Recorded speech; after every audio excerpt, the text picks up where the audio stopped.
Greetings, greetings, greetings, brothers and sisters. This is Brother Uriah from the Hebrew Israelite Home Bible Study Group here in Pensacola, bringing you what will definitely be the last Bible study lesson for the year 2019. It has been one hell of a year, hasn't it? I mean, the news has been filled with nothing but our illustrious leader, Donald Trump, and his impeachment, so let's hope that this next year will be something a little bit brighter than this last one. And in fact, maybe hopefully we can get rid of Donald Trump. But that's another story. Let's get on with this lesson. The scriptures for today is taken from Colossians 2. Colossians 2, verses 16 and 17. Let no man therefore judge you in meat or food, or in drink, or in respect of a holy day, or of the new moon, or of the Sabbath days, which are a shadow of things to come, but the body is of Christ. Let's take another look at that verse 17, which are a shadow of things to come. As we go throughout this lesson, please keep in mind this statement of scriptures, the shadow of things to come. Very, very often within scriptures, that which occurred was yet a shadow of things to come. The Passover being a perfect example of that. And in today's lesson, we're going to consider Caleb and that which surrounds Caleb, and consider that those things which very well may be a shadow of things to come. Let's get started.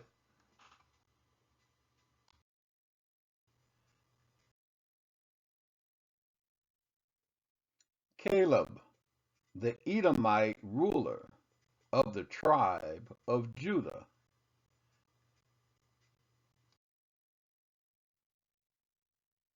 Let's begin by asking the question, who was Caleb and why is he important? In the book of Numbers, KJV, we read the following. Verse 1, And the Lord spoke unto Moses, saying, Send thou men, that they may search the land of Canaan, which I give unto the children of Israel. Of every tribe of their fathers shall ye send a man, every one a ruler among them. And Moses, by the commandment of the Lord, sent them from the wilderness of Paran. All those men were heads of the children of Israel. And these were their names. Of the tribe of Reuben, Shammua, the son of Zakur. Of the tribe of Simeon, Shaphat, the son of Hori. Of the tribe of Judah, Caleb, the son of Jephunneh. Of the tribe of Issachar, Igal, the son of Joseph. Of the tribe of Ephraim, Oshea, the son of Nun. Of the tribe of Benjamin, Palti, the son of Raphu. Of the tribe of Zebulun, Gadiel, the son of Sodi. Of the tribe of Joseph, namely of the tribe of Manasseh, Gadi, the son of Susi. Of the tribe of Dan, Amiel, the son of Gemiali. Of the tribe of Asher, Sethur, the son of Mikael. Of the tribe of Naphtali, Nabi, the son of Vosi.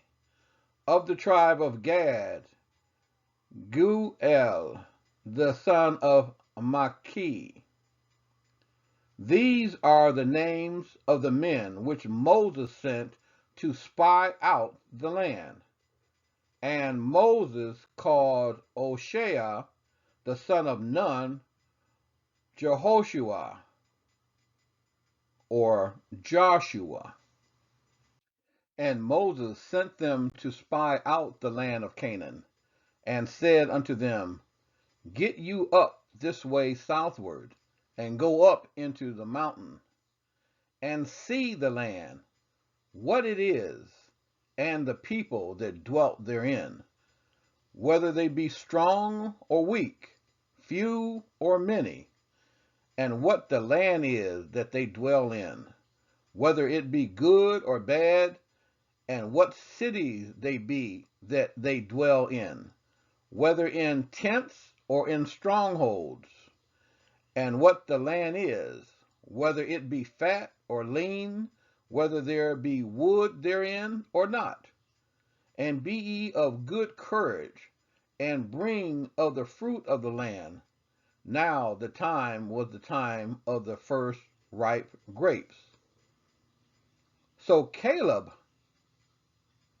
of the tribe of Judah was one of the 12 who was sent to spy out the land of Canaan, to determine if it was strong or weak, if the people there were few or many, if they lived in strongholds or in tents.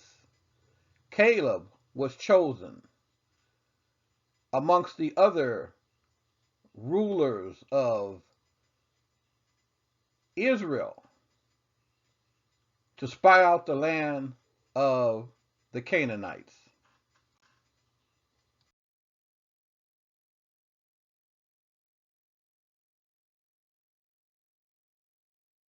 Now, in order to answer this question, who were the Canaanites, let's do a quick review of a previous lesson where we followed the lineage, the descendancy of the first man and woman, Adam and Kawa.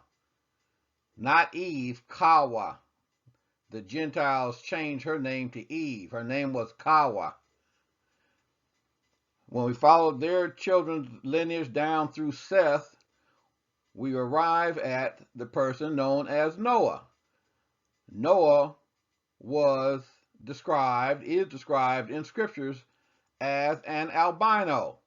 He is described as the first white child born to mankind. Albino, why? He's albino because his mother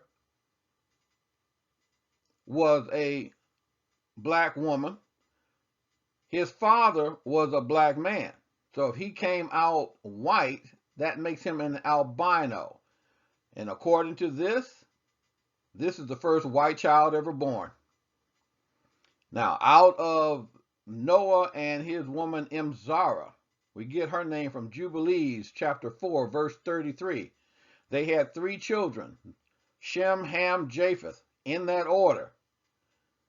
The Gentiles have switched the order around so that Japheth was the firstborn, but that's not so. When we follow scriptures, Shem was the firstborn, Ham, and then Japheth.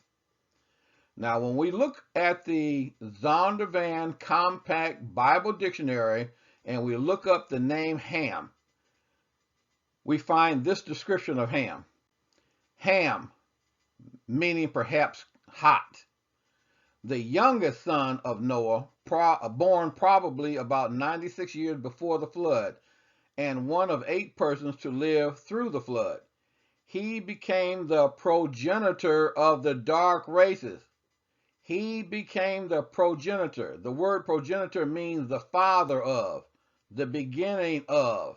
He became the progenitor of the dark races, not the Negroes, but the Egyptians, the Ethiopians, the Libyans, and the Canaanites. So Ham was the father of the dark races, not including the so-called Negroes, but the Egyptians, the Ethiopians, the Libyans, and the Canaanites. It is these Canaanites who we are interested in. So we see here clearly and through scriptures that the Canaanites were the descendants of Canaan, who was the son of Ham, who was a son of Noah.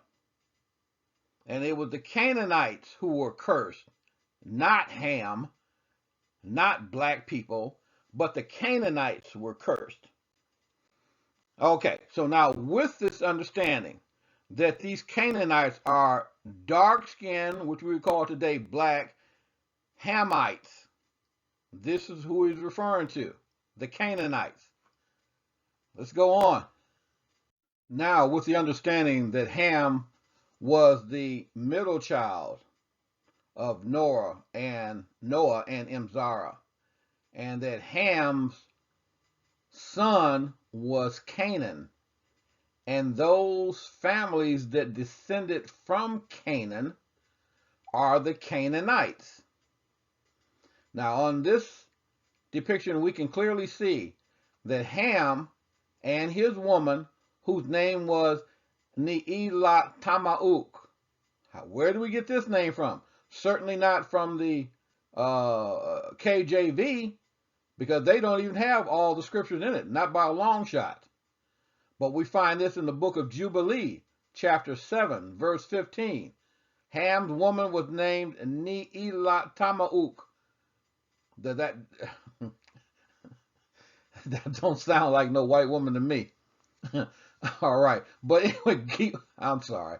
But continuing on down, and we know that Ham had 4 children, 4 males. Remember, because we follow the lineage of the males when we're talking about pedigree. He had 4 sons. One was named Cush. The other was Mizraim. The other was Canaan and Phut. Cush, Mizraim, Canaan, and Phut. Cush is the father of those people who are known as the Ethiopians and the Sudanese. And even going back further, when all that land was known as Cush, the Babylonians. Some of the people from the descendants of Cush are well known are Seba, Havilah, Sabta, Ramah, Sheba. Remember the queen of Sheba?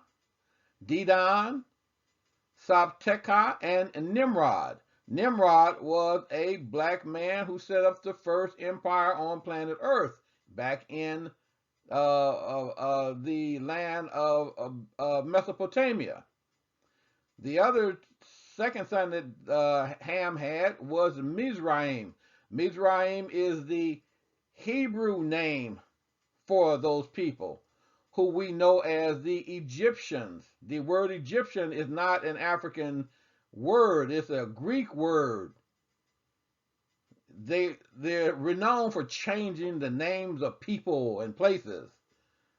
Remember Kunta Kinte? What did they change his name to? Toby, after they beat him half to death. Okay, so we have the people known as from Mizraim, or the Egyptians. They called themselves Kemet, but to the Hebrews they were known as Mizraim.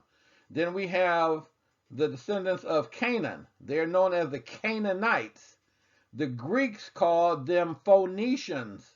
So when you see that word Phoenicians, understand that that's the name that the Greeks called them. The Greeks are descended from Japheth. They're not even of this lineage, but they always want to change the name into something that resembles more one of them. All right, but the child's name was Canaan, and some of the families in the descendants of Canaan were Zidon, or the Zidonites, Heth, the Hittites, Jebusites, Amorites, Girgashites, Hivites, Arkites, Sinites, Arvadites, Zemarites, and the Hamathites. These are all various families under the clan name of Canaan.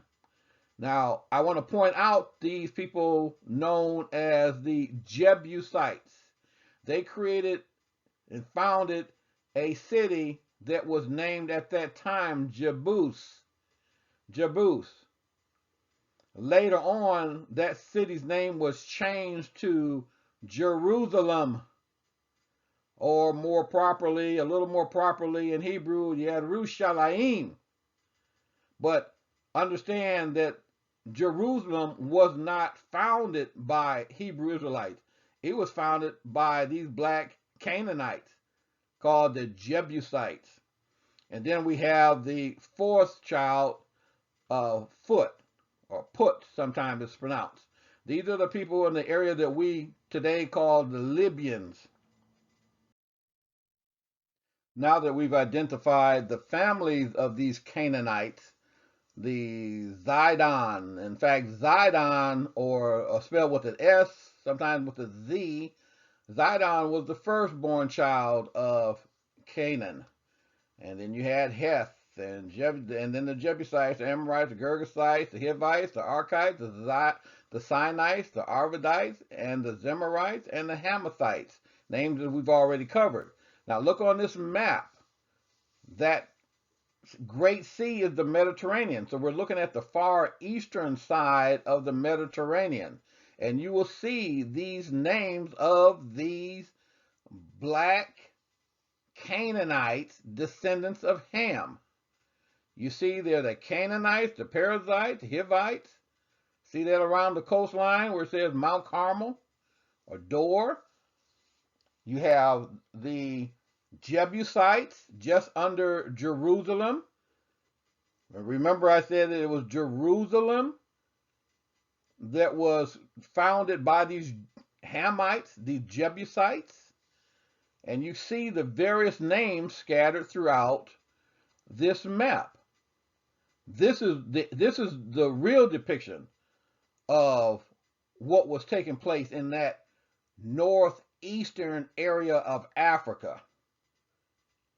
Much later on, Japheth and the Europeans carved it off in their minds and in their maps and labeled it with this name called the Middle East.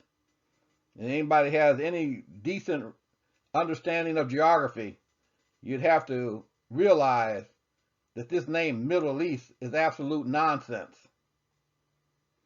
But look down over the gentleman's head. Well, no, in fact, let's go back up to the top. Look at those bodies of water inland. That top body of water is the Sea of Galilee. The larger one to the south of it is the Dead Sea, or the Salt Sea. And they are interconnected through the Jordan River. This is the river that the Hebrew Israelites eventually had to cross to get into Canaan land. All right. Now let's reconnect all of this back up to this fella named Caleb. Starting with the book of Numbers, verse 13. We read in verse 1. Numbers chapter 13, verse 1. We read, "And the Lord spake unto Moses, saying, Send thou men, that they may search the land of Canaan, which I give unto the children of Israel. Of every tribe of their fathers shall ye send a man, every one a ruler among them. And Moses, by the commandment of the Lord, sent them from the wilderness of Paran. All those men were heads of the children of Israel." So what is Father Yah telling Moses to do? He's saying to select a man from every tribe. And that tribe, that man needed to be a ruler amongst them. A ruler, a head, a chief. Now, picking up again in the book of Numbers, chapters 13, but now in verse 21, we read the following. So they went up and searched the land from the wilderness of Zin unto Rehob, as men come to Hamath. And they returned after searching of the land after 40 days. And they went and came to Moses and to Aaron and to all the congregation of the children of Israel unto the wilderness of Paran to Kadesh, and brought back word unto them and unto all the congregation, and showed them the fruit of the land. Nevertheless, the people be strong that dwell in the land, and the cities are walled and very great. Moreover, we saw the children of Anak there. The Amalekites dwell in the land of the south, and the Hittites, and the Jebusites, and the Amorites dwell in the mountains, and the Canaanites dwell by the sea, and by the coast of Jordan. So we see by that arrow, look for this arrow, where the red arrow, and it points to an area, a city called Kadesh Barnea. Kadesh Barnea. This is going to be important as we continue on. Notice the underscored names, wilderness, which is where they were. Notice also the names Edomites. All of this is going to play into this broader definition and understanding of who Caleb was. Okay, dropping down to verse 30, we read, And Caleb stilled the people before Moses, and said, Let us go up at once and possess it, for we are well able to overcome it. But the men that went up with him said, We be not able to go up against the people, for we are stronger, for they are stronger than we. And they brought up an evil report of the land which they had searched unto the children of Israel, saying, The land through which we have gone to search it is a land that eateth up the inhabitants thereof. And all the people that we saw in it are men of a great stature. And there we saw the giants, the sons of Anak, which come of the giants. And we were in our own sight as grasshoppers, and so we were in their sight. So here we have a bit of a rebellion going on, where we have the vast majority of those 12 men that went up, in fact 10 of them, are giving a ill report. Father Yah has told them already that they can take the land, that he's going to deliver them into their hands, but they are fearful. One, because of the people known as Anak, or the Anakim. We see that word Anakim on the map near Beersheba. These Anakims were the descendants of the giants, these giants that lived of old, the Anak. And so they gave a ill report. 10 of those 12 gave an ill report. The ones who gave a positive report were Caleb and Joshua. Caleb and Joshua. And all the congregation lifted up their voice and cried. And the people wept that night. And all the children of Israel murmured against Moses and against Aaron. And the whole congregation said unto them, Would God that we had died in the land of Egypt, or would God we had died in this wilderness? And wherefore hath the Lord brought us unto this land, to fall by the sword, that our wives and our children should be a prey? Were it not better for us to return into Egypt? And they said one to another, Let us make a captain, and let us return into Egypt. Then Moses and Aaron fell on their faces before all the assembly of the congregation of the children of Israel. And Joshua, the son of Nun, and Caleb, the son of Jephunneh, which were with them that searched the land, rent their clothes, And they spoke unto all the congregation of the children of Israel, saying, The land which we passed through to search it is an exceedingly good land. If the Lord delight in us, then he will bring us into this land and give it us, a land that floweth with milk and honey. Only rebel not ye against the Lord, neither fear ye the people of the land, for they are bread for us. Their defense is departed from them, and the Lord is with us. Fear them not. But all the congregation bade stone them with stones, and the glory of the Lord appeared in the tabernacle of the congregation before all the children of Israel. And the Lord said unto Moses, How long will this people provoke me? And how long will it be ere they believe me for all the signs which I have showed among them? Because all these men which have seen my glory and my miracles, which I did in Egypt and in the wilderness, and have tempted me now these 10 times, and have not hearkened to my voice, surely they shall not see the land which I swear unto their fathers, neither shall any of them that provoked me see it. But my servant Caleb, because he had another spirit with him, and hath followed me fully, him will I bring into the land wherein he went, and his seed shall possess it. Now the Amalekites and the Canaanites dwelt in the valley. Tomorrow turn you and get you into the wilderness by the way of the Red Sea. And the Lord spake unto Moses and unto Aaron, saying, How long shall I bear with this evil congregation, which murmur against me? I have heard the murmurings of the children of Israel, which they murmur against me. Say unto them, As truly as I live, saith the Lord, as ye have spoken in mine ears, so will I do to you. Your carcasses shall fall in this wilderness, and all that were numbered of you, according to your whole number, from 20 years old and upward, which have murmured against me.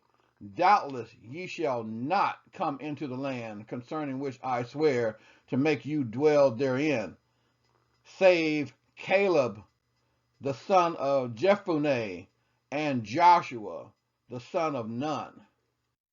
What did Father Yah say? Verse 29, Your carcasses shall fall in the wilderness, and all that were numbered of you, according to your whole number, from 20 years old and upward, which have murmured against me. Doubtless ye shall not come into the land, concerning which I swear to make you dwell therein, save or except Caleb the son of Jephunneh and Joshua the son of Nun. So who were Joshua and Caleb? Let's go back.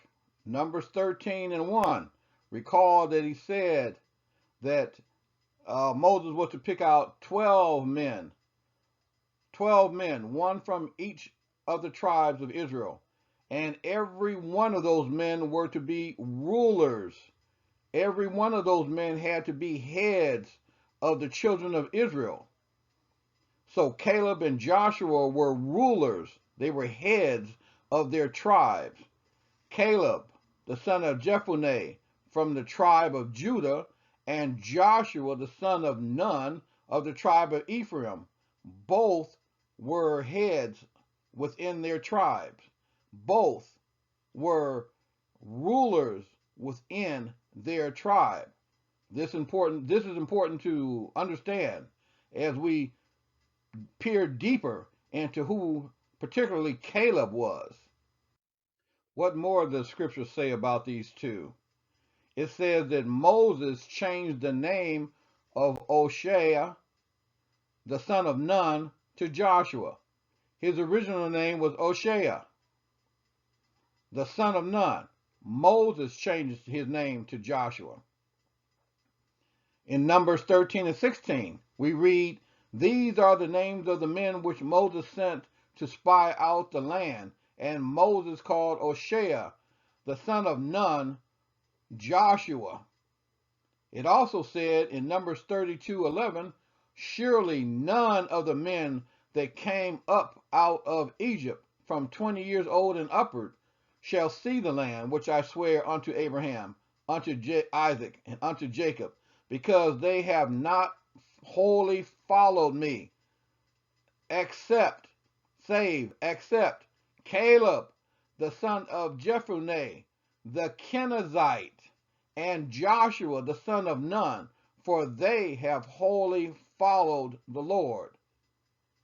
Note this, Caleb, the son of Jephunneh, the Kenazite.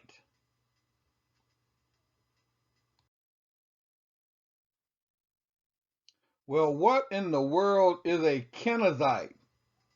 Let's go to Genesis chapter 36. Genesis chapter 36. Now these are the generations of Esau, who is Edom. Esau took his wives of the daughters of Canaan, Adah, the daughter of Elon, the Hittite, and Aholibamah, the daughter of Anah, the daughter of Zibeon, the Hivite, and Bathshemath, Ishmael's daughter, sister of Nebajoth. And Adah bare Esau Eliphaz, and Bathshemath bare Ruel, and Aholibamah bare Jeshhush, and Jaalam, and Korah. These are the sons of Esau, which were born unto him in the land of Canaan. And Esau took his wives, and his sons, and his daughters, and all the persons of his house, and his cattle, and all his beasts, and all his substance, which he had got in the land of Canaan, and went into the country from the face of his brother Jacob. For their riches were more than they could, that they might dwell together, and the land wherein they were strangers could not bear them because of their cattle. Thus dwelt Esau in Mount Seir. Esau is Edom. Verse 9. And these are the generations of Esau, the father of the Edomites, in Mount Seir. These are the names of Esau's sons: Eliphaz, the son of Adah, the wife of Esau; Ruel, the son of Bathshemath, the wife of Esau. And the sons of Eliphaz were Teman, Omar, Zepho, Gatam, and Kenaz. And Timnah was concubine to Eliphaz, Esau's son, and she bare to Eliphaz Amalek. These were the sons of Adah, Esau's wife, and these are the sons of Ruel, Nahath, and Zerah, and Shammah, and Mizah. These were the sons of Bathshemath, Esau's wife, and these were the sons of Aholibamah, the daughter of Anah, the daughter of Zibeon, Esau's wife, and she bare to Esau Jeush, and Jaalam, and Korah. These were dukes of the sons of Esau, the sons of Eliphaz, the firstborn son of Esau: Duke Teman, Duke Omar, Duke Zepho, and Duke Kenaz. Therefore, Caleb the Kenazite is a relative of Duke Kenaz, who is the son of Eliphaz, who is the son of Esau-Edom. Now, if Eliphaz is the son of Esau-Edom, he himself must be an Edomite. Then Kenaz, the son of Eliphaz, is also an Edomite. Scriptures goes on and says that Caleb had a brother in Judges 1, verse 12. And Caleb said, he that smiteth Kirjath-shepher and taketh it, to him will I give Achsah my daughter to wife. And Othniel, the son of Kenaz, Caleb's younger brother, took it, and he gave him Achsah, his daughter, to wife. Therefore Othniel, the son of Kenaz, was also an Edomite.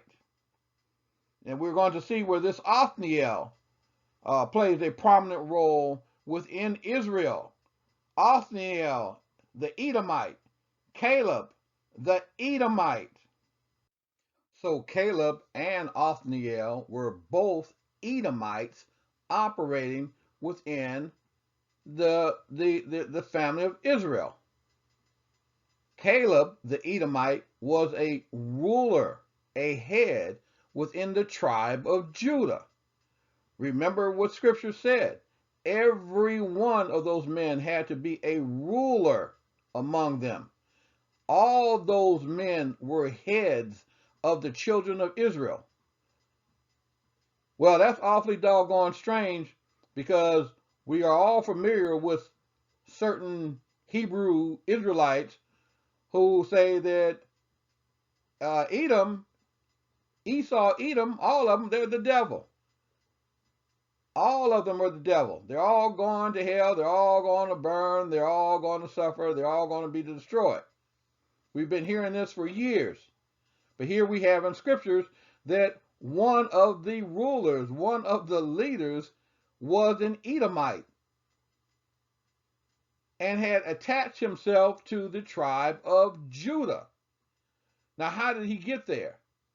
He either came out of Egypt as one of those multitude, that mixed multitude that came out with them, or he joined them while they were wandering around in the wilderness.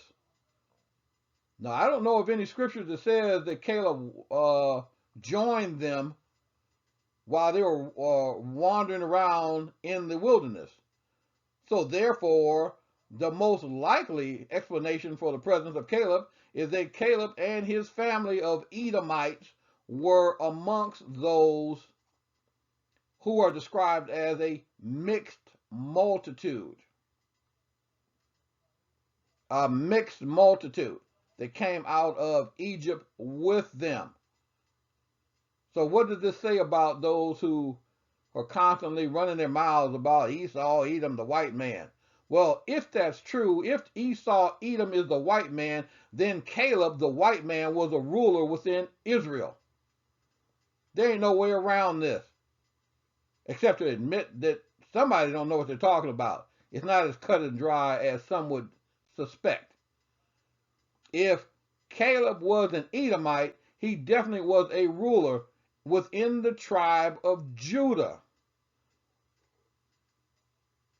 He was not natural born Hebrew Israelite, so he had to have been one of those who attached themselves and became as one, which in itself would be, again, what? A shadow of things to come. Romans 11, where we have these Gentiles doing what? Grafting, being grafted into the holy olive tree, which is Israel. If you like it or not.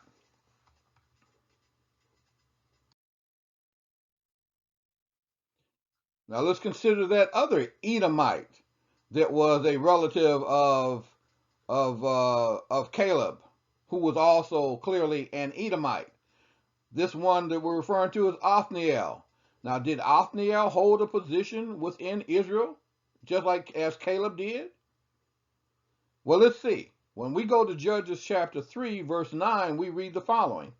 And when the children of Israel cried unto the Lord raised up a deliverer to the children of Israel, who delivered them, even Othniel, the son of Kenaz, Caleb's younger brother.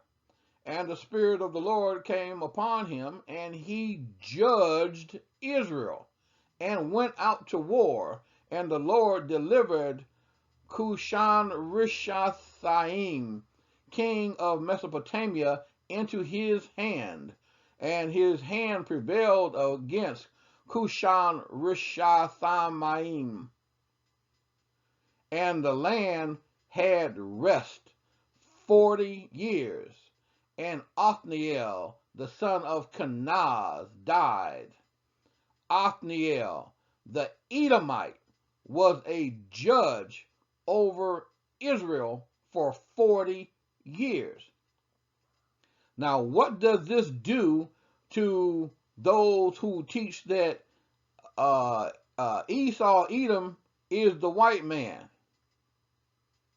If that's the case, just like Caleb, Othniel then occupied a very high position, even ruling over Israel as a judge for over 40 years. What does that do? What do you say about that? Maybe this indicates to even the most hardened heart that Esau-Edom is not simply the white man. Now, white folks were more than likely included within that category of Edomites, but to say that they are the white man, well, if that's the case, well, accept this fact that Israel itself was ruled by an Edomite for 40 years.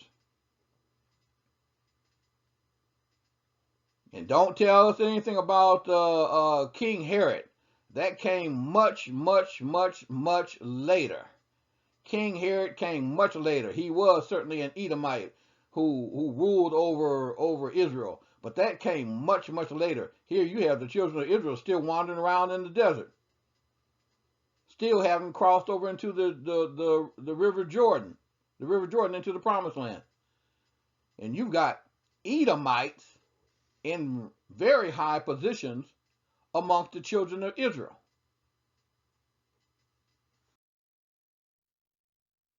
Again, what does Scripture say? Let's go to Exodus 12:48 through 50. And when a stranger shall sojourn with thee, and will keep the Passover to the Lord, let all his males be circumcised, and then let him come near and keep it. And he shall be as one that is born in the land, for no uncircumcised person shall eat thereof. One law shall be to him that is homeborn, and unto the stranger that sojourneth among you. Thus did all the children of Israel, as the Lord commanded Moses and Aaron, so did they.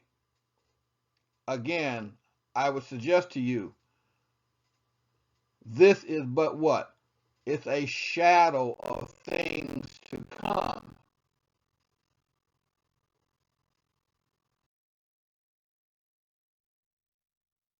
But this isn't all. There's more honor and recognition being bestowed upon this Edomite. Let's turn to Numbers chapter 34, starting with verse 16. And the Lord spoke unto Moses, saying, These are the names of the men which shall divide the land unto you, Eleazar the prince, and Joshua the son of Nun.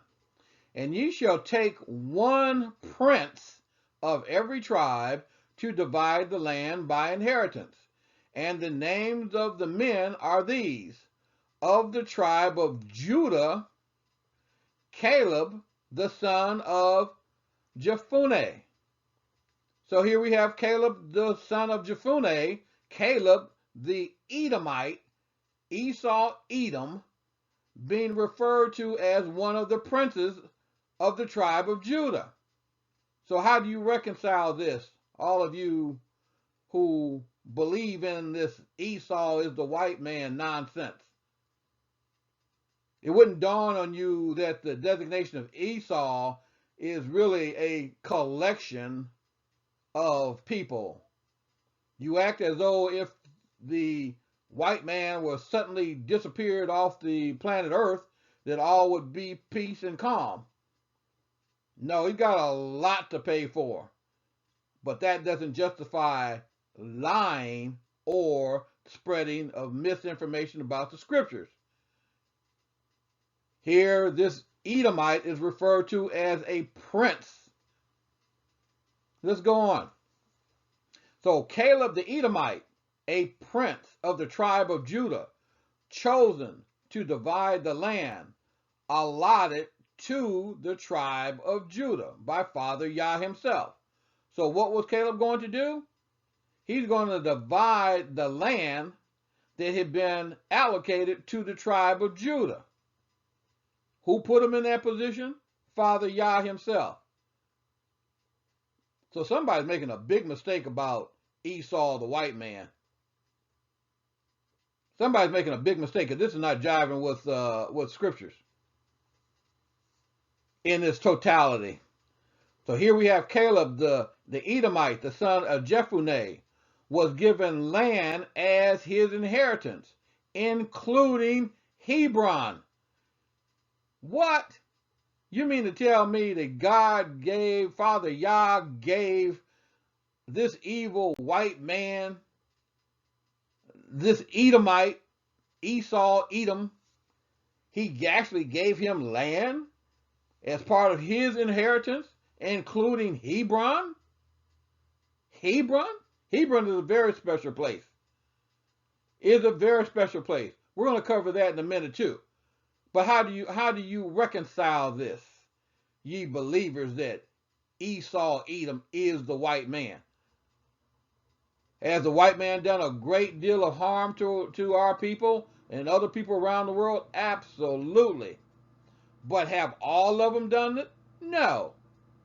So how can you therefore say that Esau-Edom is the white man, including his white woman and his white children? Doesn't make any sense when it stacks up against scripture, does it? Joshua 14 and 13. And Joshua blessed him. Joshua blessed the Esau-Edom? Edomite? Caleb? Really? Okay. And Joshua blessed him and gave unto Caleb, the son of Jephunneh, Hebron for an inheritance. Hebron therefore became the inheritance of Caleb, the son of Jephunneh, the Kenazite, unto this day, because that he wholly followed Yahuwah, the Elohah of Israel.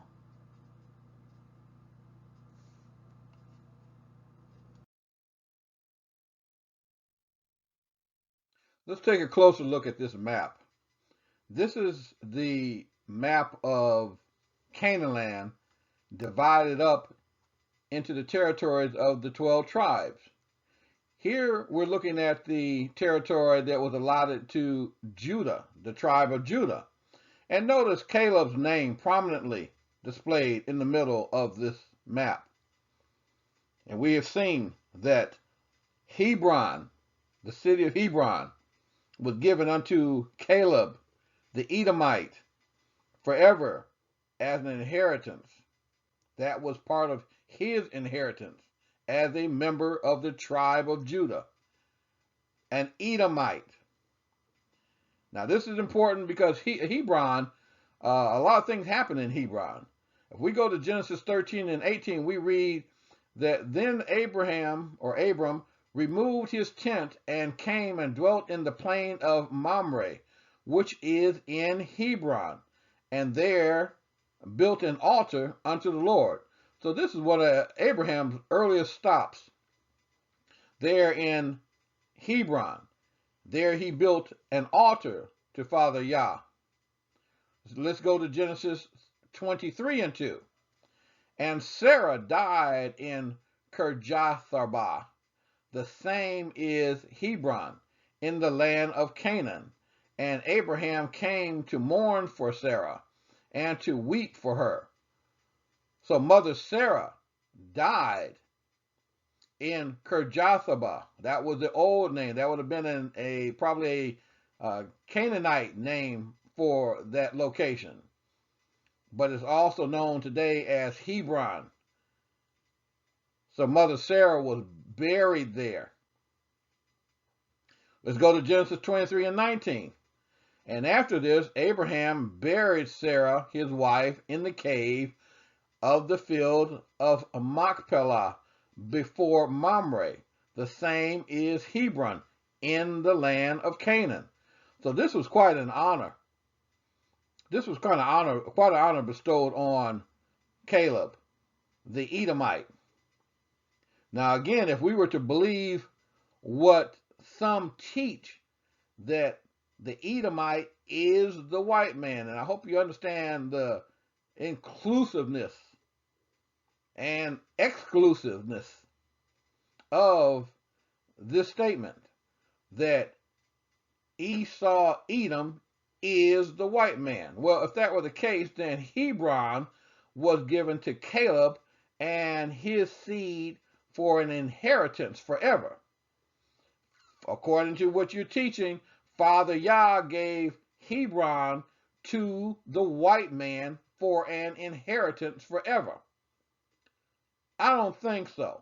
Why? Because your interpretation of what is meant by Esau is flawed. Yes, Esau is the end of this world, but Jacob is the beginning of the world to come.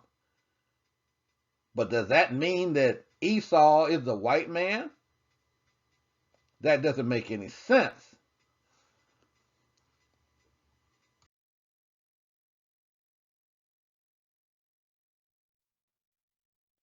So let's get ready to wrap this lesson up with a few scriptures. Let's take a look at Deuteronomy 23 and see how it addressed the issue of an Edomite. Deuteronomy 23, verse 7. Thou shalt not abhor an Edomite, for he is thy brother. Thou shalt not abhor an Egyptian, because thou wast a stranger in his land. Well, here scriptures is clearly telling you the Edomite is your brother. But we should understand that anyway, because Esau was the brother of Jacob. Of that there is no doubt, having the same mother and the same father. And keep in mind, the scriptures never said that Esau was white. Compare and contrast that with the person Noah. In the book of Jubilees, it describes him as white. But the scriptures does not ever describe Esau as white. In fact, it said that he was red. Now, if his mama was black and his daddy was black, and he came, the chances are that he is going to come out black, just like his brother Jacob. But he came out black, what we call black today, but in reality is a shade of brown, dark brown, he's a reddish brown. This is common sense. We see this even in today's world. We know that this happened. Scripture never explicitly said that Esau was white. Now let's take a look at Romans 12, 18 through 20. It says, if it be possible, as much as lieth in you, live peaceably with all men. Did it say all men or some men? Live as peaceably as possible. That's the rule I go by. As peaceably as possible. And surely there are those who you can't live with them peacefully. And that's fine. Because now we know what is going to be done with them. We know what category they fit in. Verse 19 says, dearly beloved, avenge not yourselves, but rather give place unto wrath. For it is written, vengeance is mine. I will repay, says Abba Yah. Vengeance is mine. I will repay, says Abba Yah. Who do you know who to repay? Since you lumped all white folks in this category called Esau, then what do you do with those who have genuinely helped the so-called black man and woman? When black folks were trying to escape out of those plantations, trying to head north where they can be free, right? So they thought anyway. What do you do about the descendants of those white folks? Do you hate on them too? Can you imagine the damage that is being done when you just blanket all white folks as going to be your slaves? What do you think they're supposed to think about you? I think Father Yah has it a little bit better in his mind who is to be punished, when they're supposed to be punished, and by how much, and what their offense are. Do you know what their offense is? No, you don't. So you really need to hold your tongue. For those of you who promote this vehement nonsense. Verse 20. Therefore, if thy enemy hunger, feed him. If he thirst, give him drink. For in so doing thou shalt heap coals of fire on his head. Why don't we ever see these Hebrew Israelites who stand on these corners talking all this junk? Why aren't you out there feeding your enemy? You say he's your enemy. You say you believe in scriptures. Well, scriptures are telling you to feed him. If he's your enemy and he's food hungry, feed him. Where do we see one of you out there doing that? He is my enemy. He hates me. So I'm going to feed him when he gets hungry. I'm going to give him some water when he's thirsty. How many of those do we see out there? Now, regarding the first Exodus, we read in Exodus chapter 12, verses 36 through 38.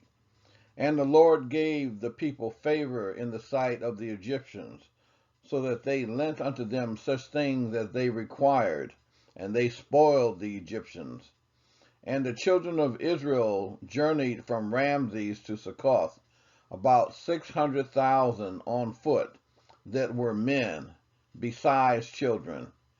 And a mixed multitude went up also with them, and flocks and herds, even very much cattle. And a mixed multitude went up also with them. Do you know who was in that mixed multitude? What type of people were in that mixed multitude? Hamites, Shemites, mixed together, Japheth. Who knows who was in that mixed multitude, right? So if it made sense that a mixed multitude went up with them in the first Exodus, it would also make sense for a mixed multitude to leave with them in a second Exodus.